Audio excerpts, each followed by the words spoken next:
Rice 2 గ్లాసులు. ముందైతే వీటిని కడిగేసుకొని నానబెట్టుకున్నాం. ఒక 20 మినిట్స్ దీన్ని ఇలా కడిగి నానబెట్టుకుంటే సరిపోతుంది. ఇప్పుడు మనమైతే రైస్ కుక్కర్లో చేస్తున్నాము. ఈ నానబెట్టుకున్న బియ్యాన్ని ఇంకా రైస్ కుక్కర్లో వేసుకుందాం. ఇందులో 2 గ్లాసుల బియ్యానికి 4 గ్లాసుల వాటర్ వేసుకున్నాము. అంతేనండి. మీరు 1.5 వేసుకున్నా కూడా రైస్ అనేది మరీ గట్టిగా ఉంటుంది. మీరు 2 గ్లాసెస్ వేసుకున్నా కూడా రైస్ చక్కగా కూడా పలుకుగానే వస్తుంది.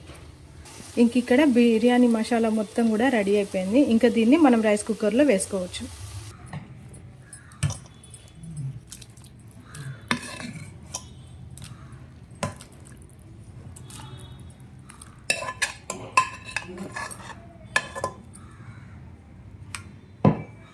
మసాలా మొత్తం ఇలా వేసేసుకున్నాము. ఇంకా దీని ఏం కదిపించాల్సిన అవసరం లేదు. ఉడికేటప్పుడు ఇదే చివరి దాకా వెళ్తుంది అన్నమాట. ఇప్పుడు లాస్ట్కి కొత్తిమీర కూడా వేసేస్తున్నాం.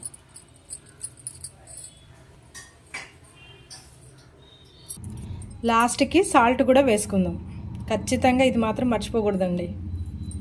ఇంక ఇప్పుడైతే రైస్ కుక్కర్లో పెట్టేసాము. ఇంకా స్విచ్ చేసేస్తాను.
బిర్యానీ అయితే చూద్దాము. బాగుందండి. బిర్యానీ చాలా సూపర్గా ఉంది. చూసారు కదా ఎంత బాగుందో. ఇంకా ఇదైతే ఇంకా అవ్వాలండి స్విచ్. ఇంక ఇక్కడికి వెళ్ళాలి లైట్. అప్పుడు ఇది అయిపోతుంది. ఇంకొంచెం సేపు అయితే ఇది ఉడికిపోతుంది. కానీ ఇప్పుడైతే మంచిగానే అయింది.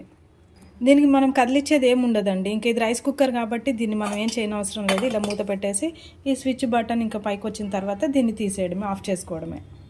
కర్రీ కూడా ఉడికిపోతుంది.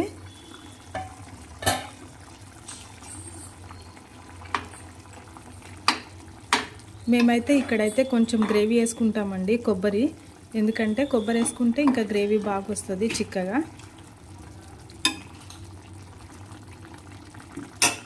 ఇంక ఇక్కడ గ్రేవీ కోసం కొబ్బరి పేస్ట్ చేసాము.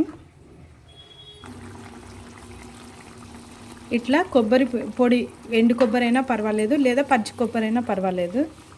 ఎండు కొబ్బరి అయినా పర్వాలేదు, పచ్చి కొబ్బరి అయినా పర్వాలేదు. ఇలా మిక్సీ పట్టేసి వేసుకున్నామంటే గ్రేవీ బాగుంటుంది, చిక్కగా ఉంటుంది.